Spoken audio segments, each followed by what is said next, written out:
Welcome to this tutorial by River City Graphics. Today I will be demonstrating the scroll pane component in Flash. So to get us started, we're going to create an ActionScript 3 document. Then I'm going to go to Window, then Components, and drag out the scroll pane. And once that's on the stage, we're going to select it, go to Properties, we have an instance name of SPane, and we're also going to change the width to 500 and the height to 360. I'm just going to position that on the stage.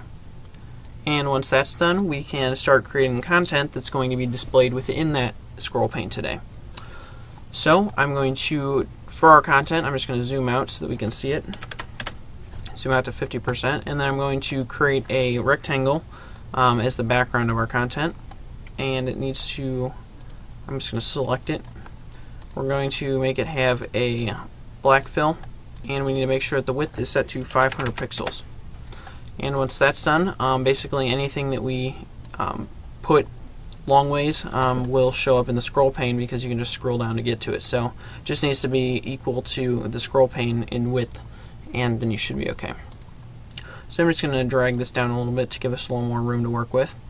And for today, the content that I've chosen is going to be like an article. So I have we're going to drag out a text box over this, and then I have some text that I'm going to paste into here. That it's default text. It's called lorem ipsum text, and you basically use it whenever you want to mock up something, but you don't have actual text to use for it. So for this purpose, it's pretty good. So I'm going to zoom back into 100% because for some reason Flash decides that it only wants to show part of the text when you're zoomed in or zoomed out to 50%. So we'll zoom back in so that we can do the next part, which I'm going to take some images, and let's just pretend this article is about some of the Adobe programs. So we're going to import some pictures to the library, some icons. So I'm just going to open those up. I'm going to drag them out,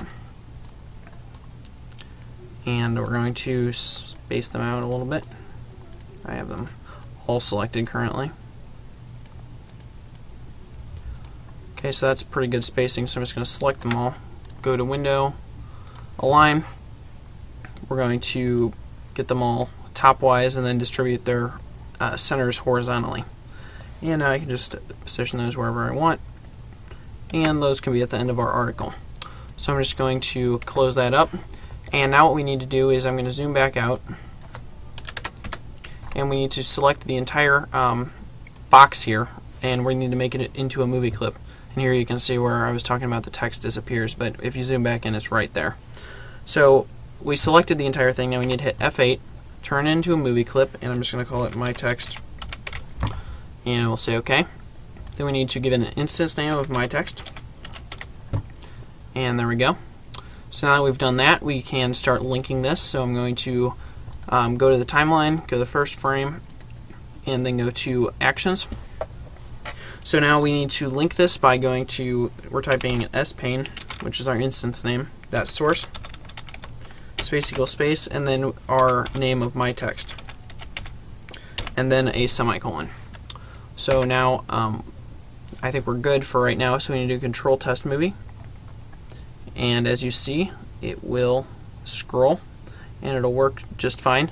But the problem is we have a little bit of an issue here. I don't want a horizontal thing because we set it up so that it's exact, but what we forgot to take into account was that this scroll bar basically is a certain number of pixels, and that is going over the top of some of our content, and so that's forcing it to move over. So I figured out from just using this before that is 16 pixels wide. So if we wanted to, we can go to spane.set size, open parenthesis, and then we need it to be 516 by 360, and then a semicolon. And now that should erase the problem there.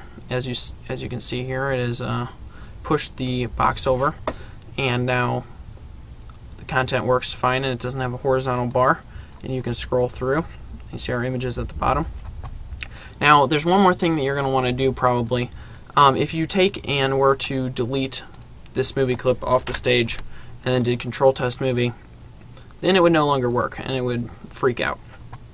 So what you're going to want to do is go to Library, and then on your My Text movie clip, you're going to right click, go to Properties, and then you're going to go to Advanced, and you're going to click on this Export for Action Script and make sure that the class is MyText, because that's the instance name we gave to it. Then when you click OK and then click OK again, then you can run it without actually having it on the stage. And as you can see, it works perfectly fine. So the scroll pane is a really good component. It allows you to take and put a lot of content into a small area and maximize the space that you're going to have on screen or in your document. So I hope you guys learned something about the scroll pane. Don't forget to subscribe, rate, and comment, and I'll have a new component for you tomorrow. Thanks for watching.